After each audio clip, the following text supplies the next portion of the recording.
네, 안녕하세요. 아이코어의 홍혁진입니다. 오늘은 머신비전에서 필요한 조명 제어 기술과 오토포커스 기술에 대해서 말씀드리도록 하겠습니다. 이번 머신비전 컨퍼런스의 대부분의 주제는 AI 검사와 관련이 되어 있더라고요. 분명 AI 검사가 현재 룰 베이스 검사를 많이 대체하고 있고 미래에 많이 쓰인다는 거에 동의하고 있습니다. 하지만 변하지 않는 가치가 한 가지 있는데요. 원본 데이터의 퀄리티입니다.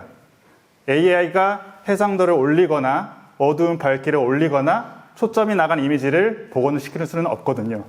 저희 아이코어는 그러한 원본 이미지의 데이터를 훨씬 더 향상시키고 시스템 전반적으로 속도를 올릴 수 있는 그런 하드웨어를 제공해주는 전문 회사라고 보시면 될 것 같습니다. 오늘 이 시간에 저희는 이제 서브미크론 검사에 대해서 간략하게 말씀드릴 거고요. 아이코어의 조명 제어 기술과 오토포커스 기술에 대해서 말씀드리도록 하겠습니다. 서브미크론 검사랑 아주 작은 영역의 검사를 말하는데요. 보통 머신비전 업계는 1마이크로 언더의 픽셀 분해능에서의 검사를 말합니다. 보통 기존의 광학계에서는 1마이크로 분해능 이상에서는 모든 검사가 가능했습니다. 하지만 반도체의 집적화라던가 아니면 신제품의 개발을 통해서 더 작은 영역에 대한 검사 필요성을 느꼈고요. 이제 서브미크론 검사가 큰 이제 화제로 대두되고 있습니다. 광학 분해능이란 이제 한 픽셀이 보는 영역을 말하는데요. 얼마나 잘게 쪼개서 이제 이미지를 보느냐 그 말입니다. 보통 이제 다음과 같이 이제 계산을 할 수가 있는데요. 픽셀 크기는 보통 카메라마다 큰 변화폭이 없기 때문에 렌즈의 배율과 그리고 해상도로 보통 결정이 됩니다. 보통 이제 렌즈 배율과 종속적인데요. 렌즈 배율이 높을수록 더 적은 영역을 이제 더 작은 영역을 잘게 쪼개서 볼 수 있습니다. 이러한 이제 서브미크론 검사가 어떤 영역에서 쓰일 수 있을까요? 가장 먼저 쓰일 수 있는 부분이 마이크로 LED입니다. 마이크로 LED는 기존의 LED보다 이제 수백분의 1 작은 소자를 말하는데요. 요즘에 이제 뭐 헤드업 디스플레이나 아니면 AR 아니면 VR 그런 광학 그런 기기들의 그런 마이크로 LED 소자들이 적용이 되면서 많이 수요가 높아졌습니다. 하지만 이제 단점이 있는데요. 이렇게 LED보다 많이 작은 LED를 한 땀 한 땀 수놓다 보니까 이제 공정 수율이 굉장히 낮습니다. 예를 들어서 이제 UHD급에 필요한 마이크로 LED 소자가 대략 2,500만 개인데요. 0.1%의 불량률만 나와도 25,000개의 LED 불량이 나온다는 것입니다. 따라서 이러한 검사를 하기가 굉장히 부담스럽고 양산화하는 데 차질이 있는데요. 그래서 저희가 봤을 때 마이크로 LED의 상용화 시점은 이러한 공정 수율이 안정화됐을 때로 보고 있습니다. 또한 다들 아시겠지만 반도체 집적화, 미세화, 소형화 그런 것들에 따라서 이제 서브미크론 검사에 대한 수요도 따라서 같이 늘고 있습니다. 서브미크론 검사에 필요한 요소들은 다음과 같은데요. 각 서로 이제 긴밀한 관계를 갖고 있습니다. 어느 것 하나 이제 포기를 할 수가 없는데요. 이제 첫 번째로 분해능, 얼마나 작게 보느냐. 아까 전에 배율과 관계가 있다고 말씀을 드렸죠. 그리고 두 번째 밝기. 보통 고배율로 갈수록 밝기는 제곱에 비례해서 떨어집니다. 예를 들어서 2배의 광학계 배율을 올리면은 밝기는 4분의 1로 떨어지고요. 그리고 검사 속도도 원래는 한 면적을 이제 그대로 보고 있었는데 배율이 2배가 올라가면은 보는 면적은 4분의 1로 줄어들게 되거든요. 그렇기 때문에 검사 속도도 제곱에 비례해서 이제 올라가야 됩니다. 또한 배율이 높아지면은 심도는 낮아지는데요. 심도라는 거는 물체가 볼 수 있는 초점의 앞뒤와의 거리를 말합니다. 그 앞뒤와의 거리가 줄어들었다는 것은 심도가 쉽게 벗어난다. 초점이 쉽게 나간다는 뜻을 말합니다. 예. 그래서 하나하나 이제 따져보자면요. 이제 배율이 커졌을 때 얼마나 밝기가 줄어드느냐를 보여주고 있습니다. 예를 들어서 배율 1배에서는 카메라 픽셀 하나가 받는 광자의 양이 4개였다면요. 배율 2배에서는 픽셀 하나가 이제 광자 하나를 받거든요. 즉 광량이 4분의 1로 줄어들게 됩니다. 그래서 보통 이제 비전 전문가들이 하는 선택 중에 하나가 이제 카메라의 노출 시간을 늘려요. 노출 시간을 늘리면 그만큼 광이 받아들이는 양이 많아지거든요. 하지만 노출 시간이 늘어진다는 거는 물체가 빨리 움직였을 때 모션 블러가 생길 수 있다는 거예요. 저희 카메라도 노출 시간 늘린 다음에 빨리 지나가는 것들, 뭐 기차나 뭐 자동차 아니면 운동선수들 찍으면 모션 블러 생기잖아요. 그런 아주 치명적인 단점이 생기고요. 그게 아니면은 뭐 조명의 용량을 늘린다거나 아니면 카메라의 게인을 올린다거나, 하지만 그런 것들 모두 불필요한 뭐 코스트를 늘린다거나 아니면은 노이즈를 증가하기 때문에 썩 좋은 해결책은 아닙니다. 그래서 이제 기존에 갖고 있는 시스템을 가지고 조명을 순간 올리는 그런 방법에 대해서 고민을 해야 되는데요. 그 방법에 대해서는 이따가 말씀드릴 거고요. 그리고 심도. 아까 전에 배율이 올라가면 심도는 낮아진다고 말씀드렸죠. 이를 이제 대략적인 그런 그 컨셉을 표현을 한 건데요. 고배율로 갈수록 초점이 맺히는 거리가 이제 짧아지죠. 그래서 예를 들어서 내가 촬영하고 있는 대상에 높낮이가 좀 생겼을 때 그때 쉽게 초점을 잃을 수 있다는 겁니다. 보통 이제 심도를 증가시키거나 아니면은 그 초점을 맞추기 위해서 보통 첫 번째로 하는 생각이 조리개를 닫는 겁니다. 우리 아이폰이나 뭐 저희 일반 카메라도 요즘에 그런 인물 사진 그 모드 보면은 그 찍는 원리가 뭐냐면 조리개를 활짝 열고 배율을 증가를 시킵니다. 그러면 앞에 사람의 초점이 맞고 뒷배경은 날아가거든요. 그런 식으로 초점을 일부러 낮게 만드는 거예요. 그러면 초점을 깊게 하려면 반대로 조리개를 닫으면 되겠죠. 그래서 조리개를 닫으면 되는데 단점이 조리개를 닫으면 밝기도 같이 떨어져요. 그렇기 때문에 보통 조리개는 잘 안 닫습니다. 물론 뭐 광량이 충분한 어플리케이션에서는 뭐 조리개를 닫을 수 있는데요.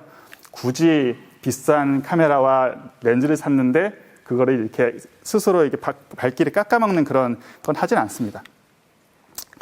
그래서 보통 이제 시료의 평탄도를 관리를 하는데요. 보통 웨이퍼나 아니면은 뭐 디스플레이 패널들 같은 것들은 이제 평탄도를 어느 정도 업체에서 관리를 할 수가 있습니다.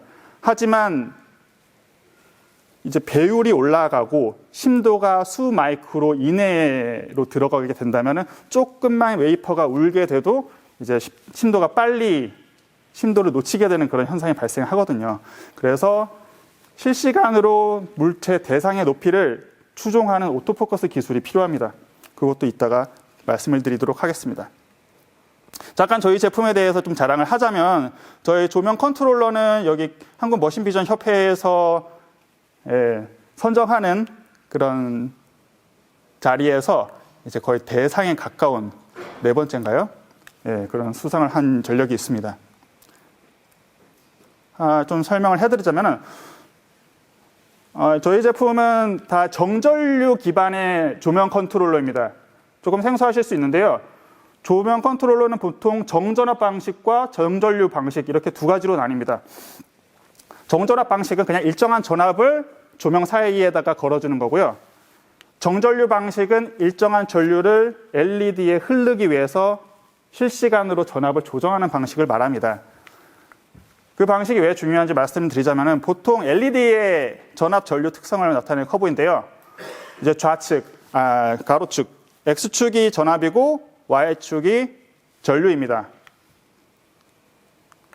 약간 익스포넨셜하게 그래프를 그리고 있는데요. 그 말뜻은 조그만 전압의 차는 큰 전류의 차이를 불러일으킬 수 있다라고 볼 수가 있어요. 그래서 아무리 내가 일정한 전압을 걸어줘도 전류가 변할 수 있다는 건데요. LED라는 게 단순한 다이오드 같지만 실제로 그 케이블이 붙여지고 다른 소자들이 붙게 되면은 하나의 RLC 회로처럼 동작을 합니다. 즉 일정한 전압을 넣는다고 해서 이런 코일 특성이라던가 충전 특성, 저항 특성을 전혀 고려하지 않기 때문에 전류가 어떤 식으로 나타날지 몰라요. 하지만 정전류 방식은 전류를 일정하게 내보내기 위해서 전압을 실시간으로 조정을 하니까 항상 일정한 전류가 유지되겠죠. 그래서 실제로 이런 0.1% 미만의 그런 톨러런스를 갖기 위해서는 정전류 방식의 조명 제어가 필수적입니다. 그리고 요즘 산업 현장에서는 조명을 쓸 때 상시로 조명을 켜지 않고 필요한 순간에만 스트로보로 조명을 제어합니다. 그렇게 했을 때 조명의 수명을 대폭 연장을 할 수가 있는데요. 오버드라이브라고 하는 기술이 아까 전에 말씀드렸던 정전류 기술과 이제 스트로보 기술이 어느 정도 결합이 된 기술이라고 보면 돼요. 오버드라이브라고 하는 것은 LED가 낼 수 있는 전격 전류 그 이상의 전류를 드라이브를 건다는 뜻입니다. 예를 들어서 일반적인 LED의 전류 사양이 3A다. 그러면 저희는 그 이상인 30A를 이제 LED에 구동을 할 수가 있는데요. 보통 그렇게 걸었을 경우에 LED는 대부분 죽습니다. 왜냐하면 내가 받아들일 수 있는 용량보다 더 이상을 걸어줬기 때문에 그런 현상이 발생하는데요. 저희 컨트롤러는 대부분 이제 조명이 켜져 있는 성광 시간과 성광 주기 그런 것들을 관리를 하기 때문에 LED가 충분히 식을 수 있는 시간을 줘요. 그래서 이제 LED가 파손 없이 자기가 낼 수 있는 성능 이상을 내고요. 그리고 실제로 전류가 일정하게 관리가 돼요. 이렇게 구형파를 유지를 하기 때문에 그 전류가 갑자기 튀거나 아니면 이렇게 플럭추에이션이 생기면서 나타나는 그런 손상이 나타나지가 않습니다. 이런 오버드라이브가 산업 현장에서 어떻게 쓸 수 있을까요? 실제로 오버드라이브를 통해서 물체의 모션 블러를 없애고 광량을 이제 보상을 할 수가 있는데요. 보통 이제 우측 상단에서 보이는 게 오버드라이브 없이 카메라의 노출 제어로만 이제 이미지를 찍었을 때 어떻게 나오는지 보여주는 이미지입니다. 그래서 조명은 상시로 켜져 있고요. 카메라의 노출 시간은 최소로 이제 세팅을 했습니다. 카메라 노출 시간은 짧을 수도 있긴 하지만 보통 10마이크로세컨드 내외예요. 물론 짧게 들릴 수도 있긴 하지만 그게 어떤 어플리케이션은 길게 느껴질 수도 있거든요. 모션 블러를 일으킬 수 있을 만큼. 오버드라이브를 걸었을 때 실제로 노출 시간보다 더 짧게 성광을 할 수가 있습니다. 그렇게 했을 때 물체가 끌리는 현상을 없앨 수가 있고요. 또한 원래 자기가 갖고 있는 전류보다 그 이상을 출력하기 때문에 밝기도 훨씬 더 밝게 측정을 할 수가 있습니다. 그래서 모션 블러나 어두운 이미지 없이 찍을 수가 있고요. 그리고 최근에 이제 저희가 개발한 조명 중에 하이브리드라고 해서 LED와 레이저를 결합한 라이트 소스 형태를 개발한 적이 있습니다. 그래서 보통 이제 광학 현미경 광학계에서 제논 조명을 많이 썼거든요. 아크 조명. 그게 성광 시간도 짧고 그리고 폭발적인 밝기 때문에 기존까지 많이 쓰여왔는데 밝기에 편차가 생긴다거나 아니면 수명 이슈 때문에 요즘은 그렇게 곽감을 받지 않아요. 그래서 저희 이제 하이브리드가 그 수요를 많이 대체를 할 거라고 보고 있는데요. 레이더와 LED이기 때문에 이제 반영구적으로 쓸 수 있고 그리고 밝기도 일반 LED 대비 30배가 밝습니다. 원리는 LED에 형광체를 이제 코팅이 되는데 거기에 레이저를 쏴서 반사되는 다양한 풍부한 영역대의 흰 조명을 얻어요. 이제 그 조명을 광학계를 써서 모아줘서 밝게 라이트를 하고 있는 것입니다. 300나노세컨드 미만의 펄스 듀레이션으로 물체를 이제 정지를 시킬 수가 있는 거고요. 그리고 알코의 오토포커스 솔루션에 대해서 잠깐 말씀드리도록 하겠습니다. 오토포커스는 이제 물체의 높낮이가 생겼을 때 그것을 이제 실시간으로 추종한다는 뜻인데요. 먼저 물체와 이제 광학계 사이를 측정을 한 다음에 그 사이를 일정하게 유지시켜 두도록 이제 움직임을 제어를 하는 겁니다. 그래서 이제 레이저 광삼각법 방식을 써서 먼저 물체와의 거리를 측정을 하고요. 그리고 그 거리를 측정을 해서 모터한테 그 데이터를 던져줍니다. 그럼 모터는 그 상황에 맞춰서 이제 계속 모터를 움직이겠죠. 그렇게 해서 실제로 이제 보면 여기가 이게 잘 안 보실 수 있는데 여기 렌즈가 움직이고 있거든요. 저희가 쓰는 게 이제 대물 렌즈 현미경을 쓰고 있어요. 대물 렌즈의 특징은 대물 렌즈 이외의 광학 무한 광학계입니다. 대물 렌즈 이후로 광이 수평으로 쭉 뻗다가 그 이후에 튜브 렌즈에서 모이거든요. 그래서 튜브 렌즈와 대물 렌즈 사이의 거리가 바뀌어도 상관없어요. 하지만 중요한 거는 대물 렌즈와 물체 사이의 거리는 항상 일정해야 되거든요. 그렇기 때문에 여기 대물 렌즈만 움직임으로써 저희는 초점을 유지를 할 수가 있습니다. 실제 저희 오토포커스를 이용해서 촬영하고 있는 거고요. 10배의 광학계로 찍었을 때 오토포커스가 켜져 있으면은 항상 심도를 유지를 하죠. 하지만 저희가 기능을 일부러 끄면 바로 이렇게 쉽게 초점이 나갑니다. 비전 검사에 쓸 수가 없겠죠.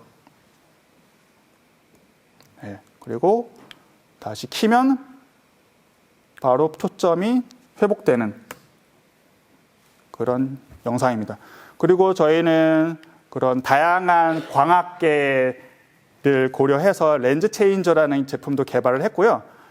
이제 다양한 배율의 현미경 렌즈를 써서 하나의 광학계로도 다양한 광학 분해능을 얻을 수 있는 그런 모듈을 개발하고 있습니다. 그래서 이런 식으로 광학계는 그대로고 대물 렌즈만 바꾸게. 대물 렌즈는 무한 광학계이기 때문에 이 사이만 렌즈와 타겟 사이의 거리만 일정하게 유지하면은 이 거리는 상관이 없습니다. 네, 실제로 구동하는 영상이고요. 오토포커스와 연계를 했을 때 항상 오토포커스를 사용하면은 배율이 바뀌어도 일정하게 유지가 된다. 그런 거를 보여주려고 이렇게 시연을 했고요. 이상 저희 아이코의 발표를 마치겠고요. 방송